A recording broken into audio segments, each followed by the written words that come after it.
शुभप्रभात मुलांनो.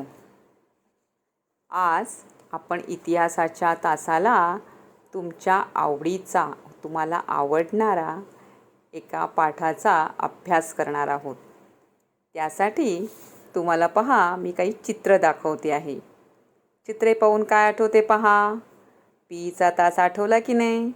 कधी घंटा वाजते आणि पीचा तास सुरू होतो आणि घंटा वाजूच नाही व हा तास संपूच नाही असे वाटते ना. असं का वाटतं मुलांनो सांगा? की मोकळ्या हवेत खेळायला मिळते. खेळ कोणताही असो, साधी पकडापकडी जरी खेळलात तरी संपूर्ण शरीरातून घाम निघतो, चेहरा लालबुंद होतो, म्हणजेच शरीरातील टॉक्सिन बाहेर पडतात. रक्ताभिसरण चांगले होऊन तहान व भूक लागते.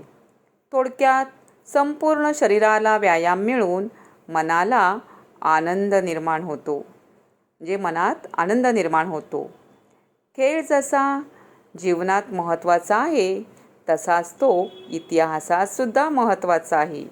म्हणजेच प्रत्येक खेळाचा, प्रत्येक खेळाडूचा असा इतिहास असतो आणि तोच आपण आज जाणून घेणार आहोत.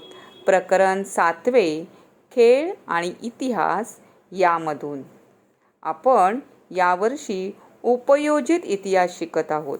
म्हणजेच इतिहासाचा जीवनातील सर्वच क्षेत्रात संबंध आहे आणि त्याचा उपयोग आपल्या जीवनात कसा करून घेता येईल हे आपण शिकत आहोत. तसेच या पाठामध्ये आपण खेळांचे महत्त्व, खेळांचे प्रकार, खेळांचे आंतरराष्ट्रीयकरण, खेळांचे साहित्य आणि खेळणी, खेळणी आणि इतिहास, खेळ आणि साहित्य व चित्रपट आणि सर्वात महत्त्वाचे म्हणजे खेळ आणि व्यावसायिक संधी, म्हणजेच आपण खेळामधून कसे करिअर घडवता येईल हेही अभ्यासणार आहोत. खेळ म्हणजे मनोरंजन व शारीरिक व्यायाम यासाठी केली जाणारी कोणतीही कृती म्हणजे खेळ. म्हणजे बघा, खेळ ही माणसाची मूलभूत गरजच बनली आहे. त्यामुळे मन प्रसन्न राहते, आरोग्यही चांगले राहते. आज ज्या कोरोना विषाणूमुळे आपण बंदिस्त जीवन जगत आहोत त्याच्याशी लढा देण्यासाठी, प्रतिकारशक्ती चांगली राहण्यासाठी आपल्याला सकस आहाराबरोबर व्यायामाचीही गरज आहे. आणि हा व्यायाम खेळातून होतो आणि मनही प्रसन्न राहते. खेळांचा इतिहास हा माणसा एवढा जुना आहे, कारण खेळणे ही माणसाची नैसर्गिक प्रवृत्ती आहे. नैसर्गिक प्रवृत्ती म्हणजे काय? तर बाळ जेव्हा जन्माला येतं त्यानंतर तेव्हा त्याच्या व्यक्तिमत्वाचा जेव्हा विकास व्हायला लागतो तेव्हा त्याच्यासमोर खेळणी ठेवली, पाळण्याला जरी खेळणं बांधलं, त्या खेळण्याच्या आवाजाने सुद्धा काय होतं, बाळ स्वतःच त्या खेळण्याबरोबर खेळू लागतं. म्हणजे खेळायला शिकवावं लागत नाही.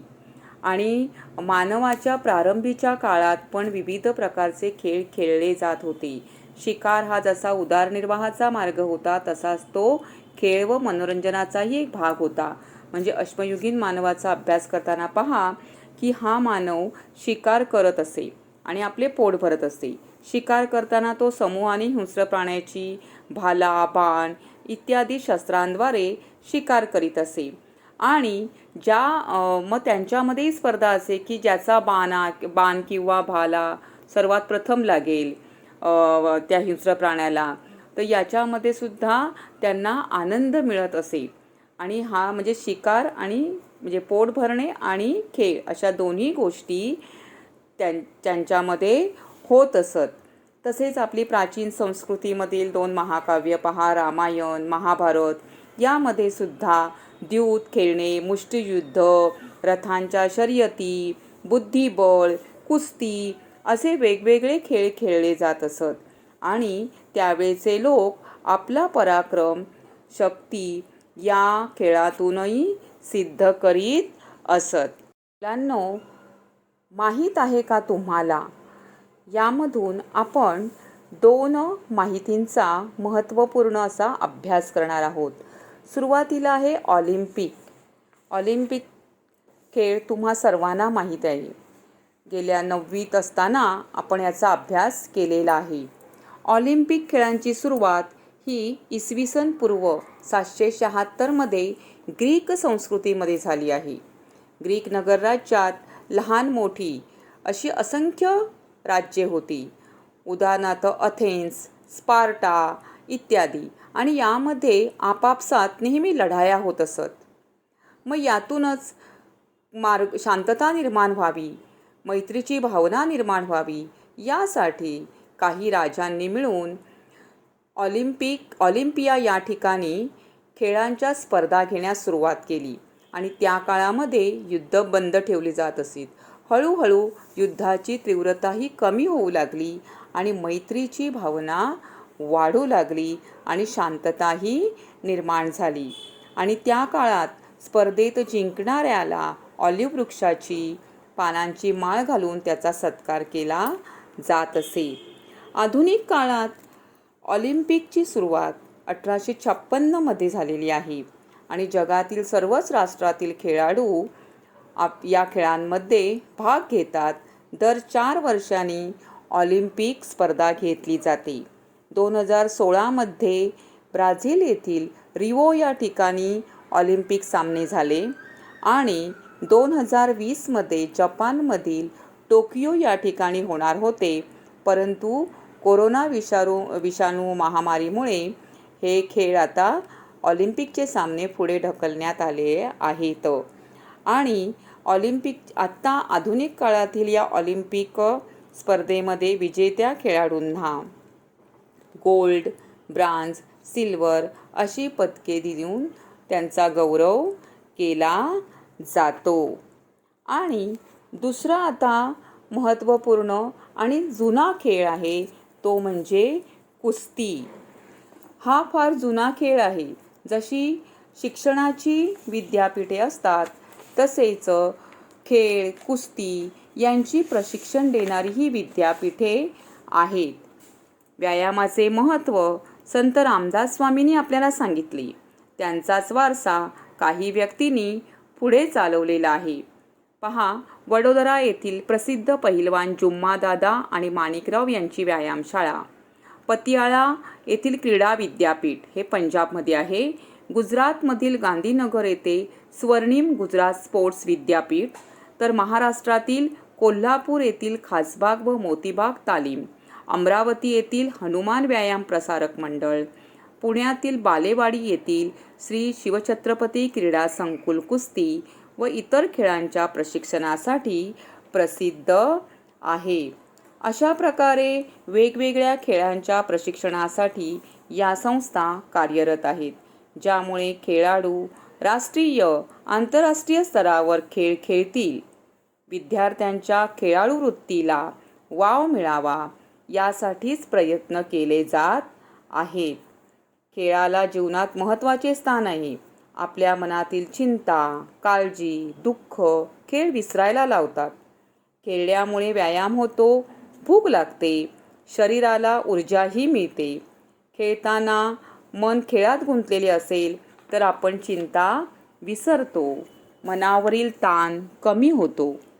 कधीतरी वेळ गेल्यामुळे ही चिंताही कमी होते किंवा नष्ट होते. सहकार्य, खिलाडू वृत्ती अशा गुणांचा विकासही होतो. मन प्रफुल्लित होते. कबड्डी, क्रिकेट, फुटबॉल यासारखे खूप हालचालीचे खेळ खेळल्यामुळे चांगल्या प्रकारे व्यायाम होतो. निर्णय क्षमताही प्राप्त होते. चिकाटी वृत्ती निर्माण होते. कारण खेळताना आपण एवढेच रन केले पाहिजेत किंवा एवढे गोल केले पाहिजेत अशी भावना एक प्रकारची मनामध्ये निर्माण होते आणि तीच पुढे जीवनामध्येही आपल्याला उपयोगी पडते. तसेच खेळामध्ये नेतृत्व गुणांचा विकासही होतो. तर अशा प्रकारे खेळामुळे अशा खूप काही चांगल्या गोष्टी घडून येत असतात आणि खेळ जीवनात आवश्यक आहे. हे प्रकार या दुसऱ्या मुद्द्याचा आपण आता अभ्यास करूया. खेळांचे प्रामुख्याने 2 प्रकार आहेत, बैठे आणि मैदानी. मुलांनो, ते लक्षात ठेवा की फरक स्पष्ट करामध्ये हा प्रश्न येऊ शकतो. तसेच मार्च 2020च्या बोर्डाच्या परीक्षेमध्ये बैठे खेळ असं संकल्पना चित्रही आलं होतं, त्यामुळे लक्षात ठेवा. आता बैठ्या खेळांमध्ये पहिला आहे बुद्धिबळ. बुद्धिबळ म्हणजेच बुद्धीचा कस लावणारं, जिथे एकाग्रता फार महत्त्वाची आहे असा खेळ म्हणजे बुद्धिबळ. त्यानंतर पत्ते, सोंगट्या, कॅरम, काचकवड्या हे खेळ कोठेही बसून खेळता येण्यासारखे आहेत आणि मुलांनो, तुम्ही यातले अनेक खेळ खेळलेले असणार आहात आणि खेळतही असाल. सागरगोटे हा बैठा खेळ प्रामुख्याने मुली खेळतात. आता या खेळाला वेगवेगळ्या भागात वेगवेगळी नावंही आहेत. कुठे गजगे म्हणतात, नऊखाडी, सातखडी असेही म्हणतात. म्हणजे दगड गोलाकार लावून त्यातील छोटे छोटे दगड असे गोलाकार लावतात आणि त्यातील एक वर झेलून खालचे दगड हातात घेणे, हे सागरगोटेमधला हा खेळ आहे. तसाच दुसरा अगदी मुलींचा आवडता खेळ म्हणजे भातुकली. आणि या भातुकलीच्या खेळाचं आणखीन वैशिष्ट्य म्हणजे की हा जरी म्हणजे छोटा मुलांचा खेळ असला तरी त्यामध्ये अनेक गोष्टी अशा खऱ्या खऱ्या पद्धतीने केल्या. स्वयंपाक केला जातो त्या छोट्या छोट्या भांड्यांमध्ये. नंतर बाहुला बाहुली असते, तर त्यांचं लग्न लावलं जातं. मग त्याच्यामध्ये आईला, मोठ्या भावंडांना मुलं सामावून घेतात. असा एक छानपैकी हा सगळ्यांचा आवडता असा खेळ म्हणजे भातुकलीचा खेळ आहे. आता मैदानी खेळ.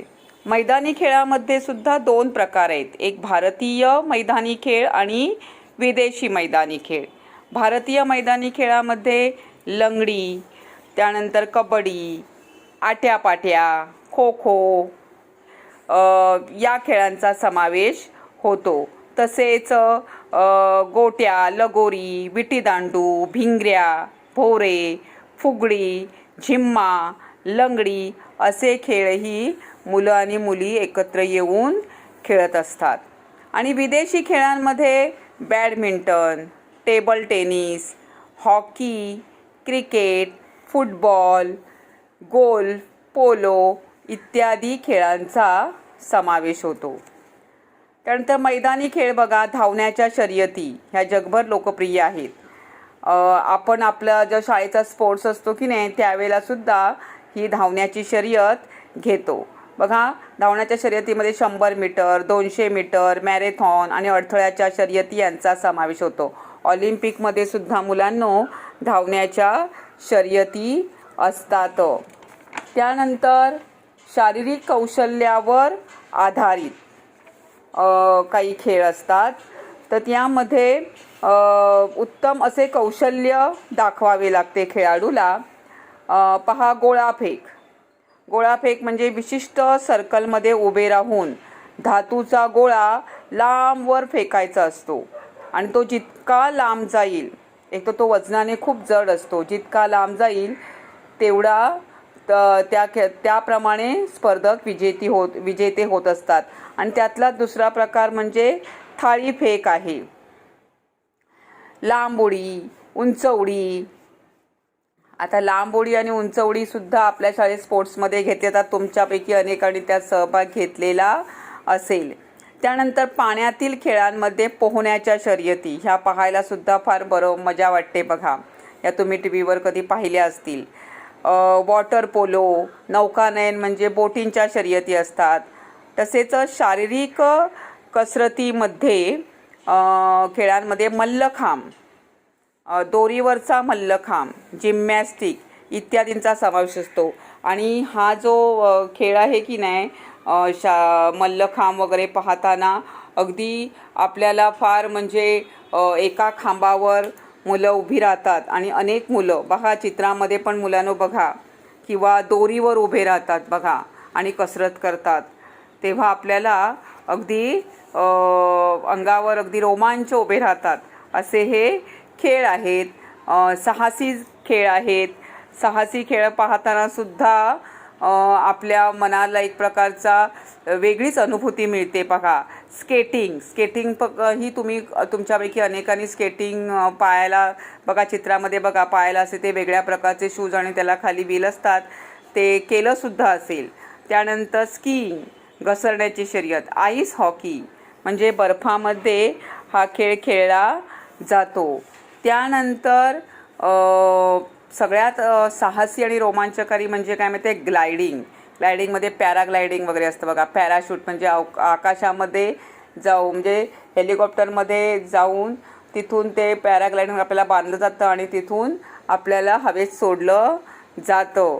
हा एक खूपच अगदी रोमांचकारी असा खेळ आहे मुलांनो. त्यानंतर मोटार कार शर्यती, ह्या सुद्धा तुम्ही टी व्हीवर पाहत असतील. ह्या पाहतानाही आपल्याला खूप मजा येते.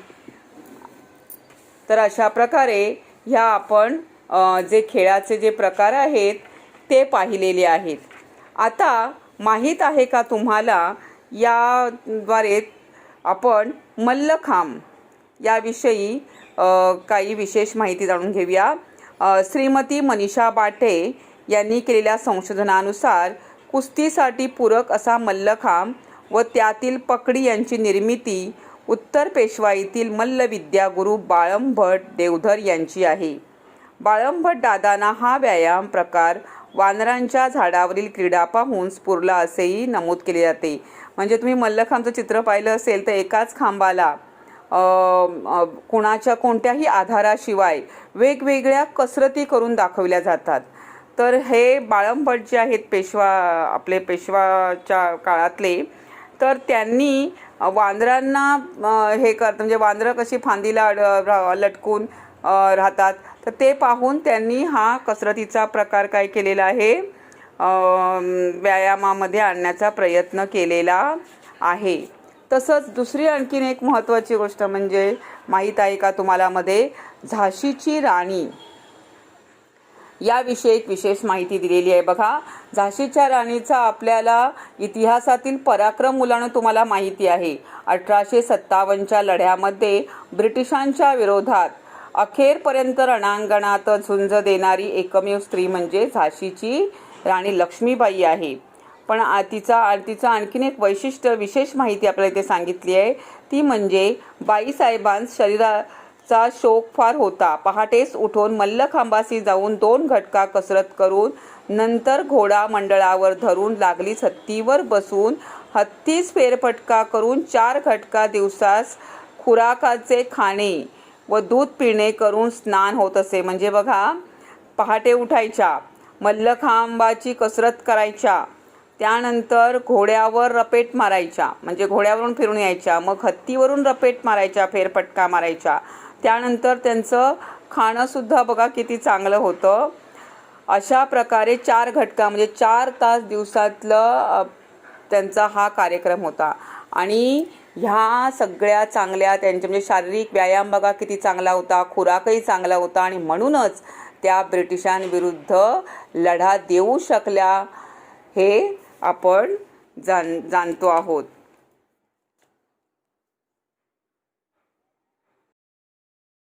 खेळांच्या स्पर्धा पहा, खेळांच्या स्पर्धांना जगभर मान्यता मिळालेली आहे. म्हणजे विविध नावाने जगभरात विविध खेळांच्या स्पर्धा भरवल्या जातात. ऑलिम्पिक पहा, दर 4 वर्षांनी ऑलिम्पिक स्पर्धा होतात. जगातल्या विविध राष्ट्रातील विविध खेळाडू जे स्पर्धक आहेत ते यामध्ये सहभागी होतात.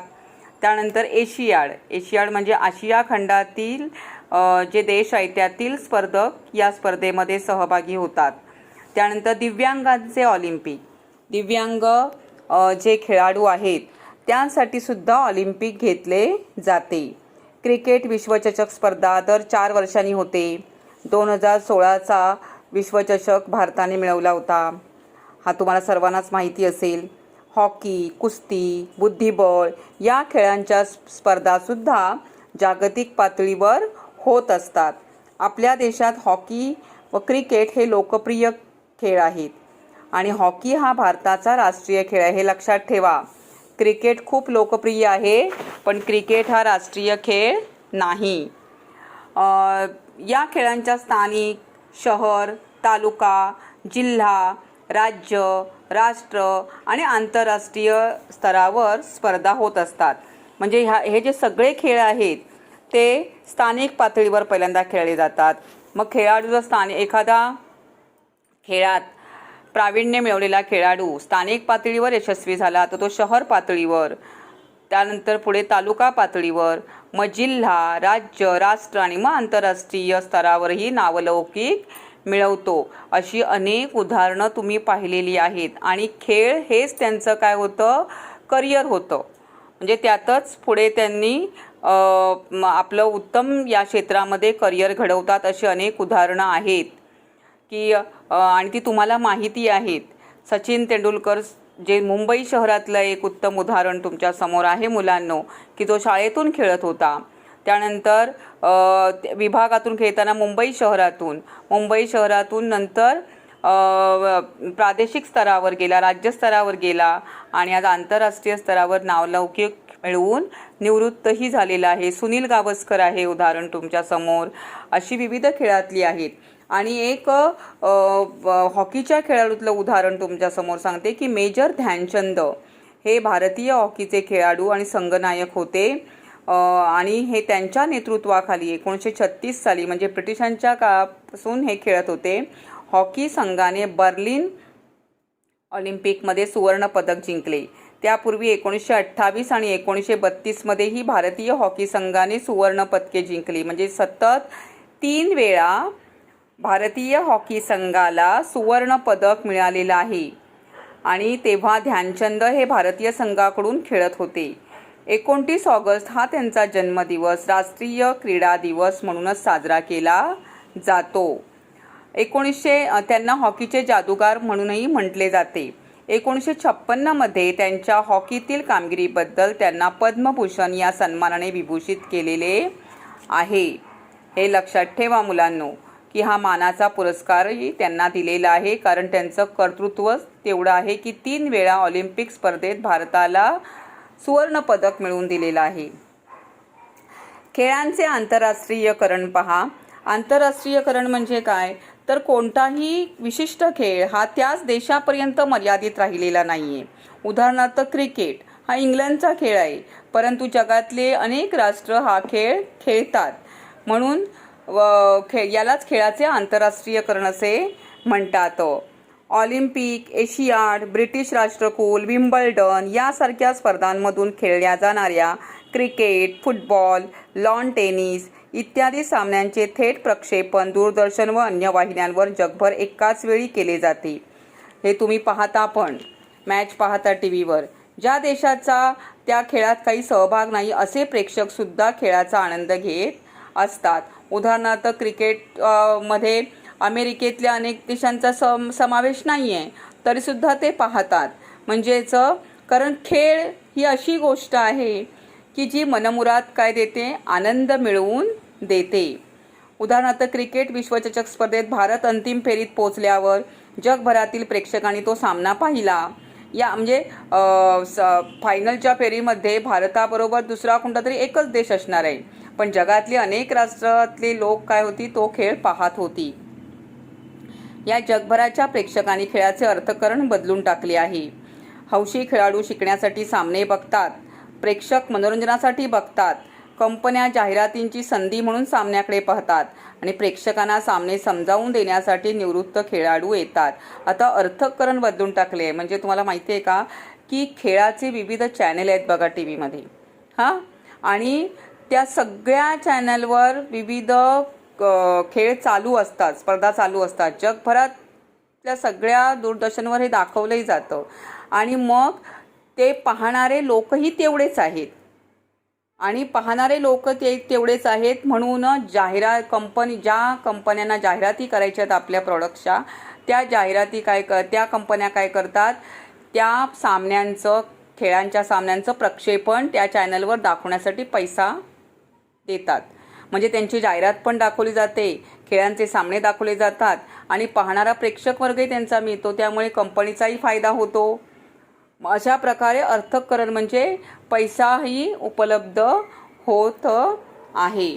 यालाच खेळाचं आंतरराष्ट्रीयकरण असे म्हणतात. आपण आता खेळांचे साहित्य, खेळणी, त्यांचा इतिहास, त्यावर आधारित असलेले चित्रपट आणि व्यावसायिक संधी याचा अभ्यास करूया. बघा, लहान मुलांच्या करमणुकीसाठी आणि शिक्षणासाठी जी रंगीबेरंगी विविध साधने व उपकरणे असतात त्यांना खेळणी म्हणतात. पहा, बालवर्गामध्ये सुद्धा जेव्हा प्री प्रायमरी इथे पहिल्यांदा जे शिक्षण दिलं जातं ते रंगीबेरंगी खेळण्याद्वारे. गणित शिकवताना विविध ठोकळे वापरले जातात. भाषा शिकवताना अ, ब, कड किंवा ABCD याचे रंगीबेरंगी ठोकळे वापरले, अल्फाबेटचे ठोकळे वापरले जातात. मण्यांचे माळा असतात त्याद्वारे शिकवलं जातं. अशा प्रकारेच लहानपणी पहिलं शिक्षण दिलं जातं आणि शिक्षणाची सुरुवात अशीच होत असते. प्राचीन स्थळांच्या उत्खननांमध्ये मातीपासून बनवलेली खेळणी सापडली आहेत. ही खेळणी हाताने किंवा साच्यातून तयार करीत असत. पूर्वीच्या काळी जी खेळणी होती ती मातीची असायची, नंतर लाकडांची करायला लागली, नंतर धातू आल्याने आता तर प्लॅस्टिकची खेळणी बनवली जातात.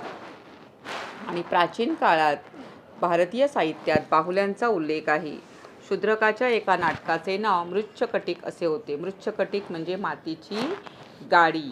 आणि सर्वात जुनी खेळणी काय आहे तर बाहुलीच आहे. कथा सरिता सागर या ग्रंथात अनेक मनोरंजक खेळ व खेळण्यांचे वर्णन आले आहे. त्यात उडणाऱ्या लाकडी बाहुल्यांचेही वर्णन आहे.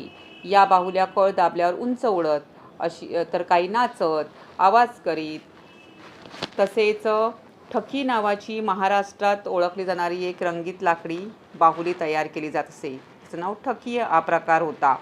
अशा लाकडी बाहुल्या बनवण्याची परंपरा ही भारतात विविध प्रदेशात कोणत्या होती ते सुद्धा आपण शोधूया. खेळण्यांमधून इतिहास आणि तंत्रज्ञानाची प्रगती यावर प्रकाश पडतो. म्हणजेच धार्मिक सांस्कृतिक परंपरा समजतात. महाराष्ट्रात दिवाळीमध्ये मातीच्या किल्ल्यांवर छत्रपती शिवाजी महाराज त्यांचे सहकारी यांच्या प्रतिमा ठेवल्याचे हुबेहूब असे किल्ले तयार केले जातात. त्यामुळे महाराष्ट्रातील किल्ल्यांच्या सहाय्याने घडलेल्या इतिहासाला उजाळा दिला जातो. खेळण्यांच्या प्रकारावरून त्या काळची संस्कृती समजते. हडप्पा संस्कृतीमधील जी खेळणी सापडली आहेत त्यामध्ये वापरलेला धातू, माती यावरून त्या काळात कशा प्रकारे कोणकोणते सण समारंभ साजरे केले जात होते हे समजलं जातं. धातूवरून कोणता धातू जास्त वापरला असेल त्यावरून आर्थिक परिस्थिती समजते त्या काळातली. तर हे सगळं समजतं केवळ खेळण्यांद्वारे. इटलीत सापडलेली पॉपई शहराच्या उत्खननात एका भारतीय हस्तिदंत पावली सापडलेली आहे. ती पहिल्या शतकातली असावी असा इतिहासकारांचा अंदाज आहे. म्हणजेच प्राचीन काळी भारत आणि इटलीतील रोम या शहरांचा व्यापार चालू होता असं यावरून दिसतं. किंवा कोणताही संबंध किंवा रोममधील लोक भारतात आले असतील किंवा भारतातील लोक रोममध्ये गेले होते. अशा प्रकारे दोन देशांमधील संबंधही आपल्याला समजून येत असतात केवळ खेळण्यांच्या द्वारे. खेळाशी संबंधित साहित्य एक नवीन ज्ञानशाखा आहे. साहित्य म्हणजे लिखाण, म्हणजेच काय, खेळावर आधारित मासिक, प्रसिद्ध खेळाडूंनी लिहिलेली आपली आत्मचरित्र, तर याला साहित्य असं म्हणतात. तर हे अनेक अशी अनेक पुस्तकं प्रसिद्ध आहेत. मराठी भाषेत नुकताच मल्लखांबाचा इतिहास प्रकाशित झाला. व्यायाम या विषयावर कोश आहेत. खेळ या विषयाला वाहिलेल्या षटकार नावाचे नियतकालिक पूर्वी फार प्रसिद्ध होते. षटकारमध्ये क्रिकेटचं वर्णन केलं जात असे, क्रिकेट या खेळाचं. इंग्रजीमध्ये खेळ या विषयावर विपुल प्रमाणात साहित्य आहे. खेळ या विषयाला वाहून घेतलेल्या दूरदर्शन वाहिन्या आहेत. स्पोर्ट्स चॅनल तुम्ही ते पाहत असता. तर हे सगळं, ही वाहिनी जी आहे, चॅनल जे आहे, ते संपूर्ण खेळ दाखवण्यासाठीच वापरलं जातं. अलीकडच्या काळात खेळ आणि खेळाडूंचा जीवनपट यावर काही हिंदी व इंग्लिश चित्रपटांची निर्मितीही झालेली आहे. उदाहरणार्थ मेरी कोम आणि दंगल. मेरी कोम ही ऑलिम्पिकमध्ये भाग घेणारी आणि कांस्यपदक मिळवणारी पहिली महिला मुष्टियोद्धा आणि फोगट भगिनी ह्या पहिल्या महिला कुस्तीगीर यांच्या जीवनावर हे चित्रपट आधारलेले आहेत. नुकतेच हे दोन्ही चित्रपट येऊन गेलेले आहेत मुलांनो, आणि ते तुम्ही पाहिलेले सुद्धा असतील. दंगल हा चित्रपट आमिर खानने केलेला आहे आणि मेरी कोम हा प्रियांका चोप्राचा चित्रपट तुम्ही पाहिलेला असेल. चित्रपट बनवताना चित्रपटाचा कालखंड, त्या काळातील भाषा, पेहराव, सामान्य जनजीवन या सगळ्यांचा सखोल अभ्यास करावा लागतो. या गोष्टींचा सखोल अभ्यास करणे इतिहासाच्या विद्यार्थ्यांना शक्य असते. कोशांतर्गत व वर्तमानपत्रे किंवा इतर अन्य ठिकाणी क्रीडा या विचार लिहिताना खेळांचा इतिहास माहिती असणे आवश्यक असतं. मुलांनो, तुम्हाला मी आता जे चित्रपट सांगितले, दंगल म्हणा किंवा मेरी कोम म्हणा किंवा भाग मिल्खा भाग किंवा चक दे इंडिया, हे जे अनेक खेळांवर चित्रपट बनवलेले आहेत, हे चित्रपट बनवताना इतिहासाची जाणीव ठेवणे अतिशय महत्त्वाचे असते. म्हणजेच ज्या खेळाडूवर हा चित्रपट बनवायचा आहे, त्या खेळाडूचा पूर्ण इतिहास माहीत करून घ्यावा लागतो चित्रपट निर्मात्यांना. आणि त्या भागात जाऊन ते खेळाडू ज्या भागामध्ये त्यांचं पूर्णपणे जीवन गेलं, तेथे जाऊन तो अभ्यास करावा लागतो आणि तसा हुबेहूब देखावा चित्रपटात निर्माण करावा लागतो. आणि म्हणूनच खेळासाठी इतिहासाची माहिती असणं अत्यंत आवश्यक आहे. आणि सर्वात महत्त्वाचा मुद्दा म्हणजे खेळातून व्यावसायिक संधी कशा उपलब्ध आहेत त्या पहा. इतिहासाच्या विद्यार्थ्यांना क्रीडा क्षेत्रात अनेक संधी आहेत. ऑलिम्पिक किंवा एशियाड सामने किंवा कोणत्याही स्वरूपाची राष्ट्रीय व आंतरराष्ट्रीय स्पर्धांच्या संदर्भातील लेखन, समीक्षा करण्यासाठी इतिहासाच्या जाणकारांची मदत घ्यावी लागते. म्हणजे पहा मुलांनो, तुम्ही म्हणाल की आम्ही काही उत्कृष्ट खेळाडू नाही, मग आमचं करिअर कसं घडेल? तर नाही, केवळ खेळायला खेळाडू नाहीत म्हणून करिअर घडणार नाही तर असं नाहीच आहे. खेळ, पण त्या खेळाच्या मागच्या भूमिका लक्षात घ्या तुम्ही. खेळाचं वर्णन करण्यासाठी लागणारे समीक्षक, हे ती ड्युटी म्हणजे ती नोकरीसुद्धा आपण करू शकतो. खेळासंदर्भात लिखाण करणे, ही सुद्धा आपण नोकरी करू शकतो. खेळावर जर चित्रपट बनवायचा असेल तर निर्माता किंवा दिग्दर्शक किंवा त्यामध्ये काम करणारे जे आहेत अभिनेते किंवा एका चित्रपटासाठी हजारो कामगार वर्ग लागतो. त्यामध्ये एखादं पटकथा लिखाण करण्यासाठी म्हणा किंवा एडिटिंग करण्यासाठी म्हणा, कुठल्याही याच्याद्वारे आपल्याला तिथे करिअर आपलं घडू शकतं. हे लक्षात ठेवा. फक्त खेळाडू आहे म्हणून करिअर घडतं असं नाही. खेळांच्या स्पर्धा सुरू असताना त्याबद्दल समीक्षापूर्ण निवेदन करण्याची तज्ज्ञांची आवश्यकता असते. या तज्ज्ञांना खेळाचा इतिहास, मागील आकडेवारी, खेळातील विक्रम, गाजलेले खेळाडू, खेळासंबंधीची ऐतिहासिक आठवण या गोष्टींची माहिती देणे गरजेचे असते. म्हणजे आपल्याला उदाहरणार्थ पहा, तुम्ही क्रिकेटची कॉमेंट्री ऐकता, ती कॉमेंट्री देणारे कोण असतात? निवृत्त खेळाडू असतात. मग निवृत्त खेळाडू यांना ज्या मॅच चालू जी आहे, त्या मॅच चालू असताना केवळ जे दिसतं दृश्य त्याचंच वर्णन करून चालत नाही, तर त्याआधी जी त्या खेळाडूने खेळलेल्या ज्या मॅच आहेत त्यात त्याने कसा रेकॉर्ड केला आहे, हे सगळं त्यांना तिथे सांगावं लागतं. तरच ते उत्कृष्ट समालोचन होतं, हे लक्षात घ्या.